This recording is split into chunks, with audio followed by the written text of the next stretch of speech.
pelatihan catering ini adalah salah satu dari 17 sektor yang menjadi perhatian pertumbuhan ekonomi kreatif di Kota Bandung gitu ya.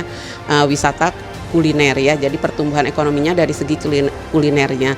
Tentunya ini kalau dari segi payung hukumnya, Perda tentang penataan dan pengembangan ekonomi kreatif itu sudah disahkan oleh DPRD Kota Bandung, karena waktu itu juga saya masuk dalam pansusnya ya, itu seperti itu setahun yang lalu ya, 2020 sudah diketok palu tentang ekonomi kreatif ini. Nah, diharapkannya dengan adanya peraturan daerah tentang penataan dan pengembangan ekonomi kreatif ini, pelaku ekonomi kreatif ini menjadi merasa nyaman ya, terwadahi, terlindungi, terfasilitasi ya oleh pemerintah Kota Bandung. Jadi kalau yang sebelum-sebelumnya pelaku ekonomi kreatif itu mereka masing-masing ya secara individu gitu ya, bagaimana mereka mengembangkan, tidak ada yang pakumaha-kumaha gitu ya kalau bahasa Sunda namatan. Dengan adanya Perda tentang penataan dan pengembangan ekonomi kreatif ini, justru pemerintah Kota Bandung itu merangkul para pelaku ekonomi kreatif,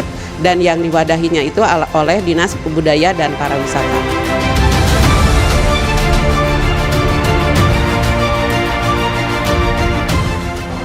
Iya, ini pesertanya kebanyakan dari warga ya, dari warga yang memang juga pelaku subsektor kuliner. Jadi Bandung ini kan mungkin ya dari secara status ini Bandung ini sangat terkenal dengan kulinernya ya. Jadi wisata kuliner di Kota Bandung ini sangat diminati oleh para wisatawan, sehingga warganya pun terutama anak-anak muda dan juga ibu-ibu ya, itu banyak sekali bergerak di subsektor kuliner ini. Jadi ini memang salah satu potensi yang memang harus kita tingkatkan terus nih, terutama itu tadi dari skill dan juga kapasitas dan kemampuan dari para pelakunya.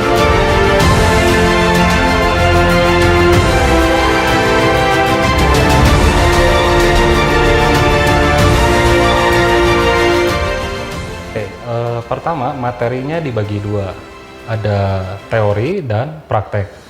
Untuk teori kita menjelaskan bagaimana pengetahuan akan pangan, produk pangan ya. Ada mungkin dimulai dari bahan karbohidrat, lemak, protein, itu kan banyak juga jenisnya ya.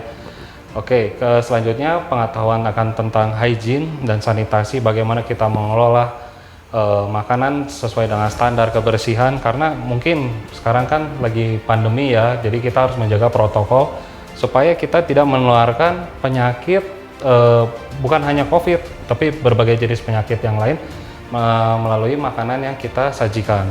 Oke. Untuk praktek kita membagi menjadi 4 kelompok. Nah, masing-masing kelompok itu mengerjakan atau membuat masing-masing sebanyak 3 menu. Nah, untuk menunya sendiri itu campuran. Ada Western, ada Asian, dan ada Indonesian. Kalau yang Asianya sendiri kita ada di rice box. Untuk rice boxnya sendiri itu campuran ada dari Thailand. Ada resep ayam Thailand, lalu ada ikan dori dengan saus lemon butter, lalu ada salted egg ya.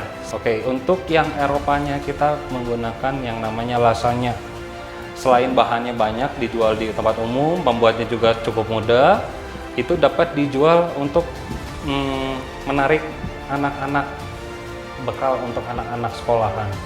Selanjutnya ada Eropa, ASEAN, dan Indonesia ya. Indonesianya sendiri kita membuat yang namanya bakmi Bangka. Kebetulan untuk mie-nya sendiri kita membuat sendiri, jadi benar-benar fresh. Kalau dimsum kita membuat ada 4 jenis. Pertama spring roll atau lumpia. Kedua ada beef tofu roll. Ada puniklau atau angsio kaki ayam. Ada satu lagi adalah kumis naga. Seperti itu. Jadi ini mungkin pengalaman yang baru juga ya buat ibu-ibu. Mungkin ada kesulitan atau ada pertanyaan, banyak pertanyaan, itu tidak masalah. Cuma emang kita kan emang berbagi untuk memajukan kembali UMKM buat ibu-ibu.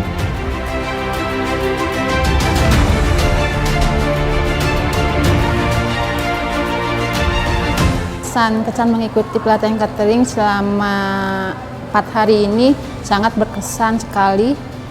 Banyak ilmu yang saya dapat, kami dapat. Salah satu cara pengolahan bahan, cara memasaknya, cara proses, sampai cara packing dan mengatur platingnya pun. Harapannya bisa ada pelatihan kayak gini lagi, lebih diseringkan, lebih bervariasi menu, sama mungkin nextnya lebih apa ya, selain cooking class,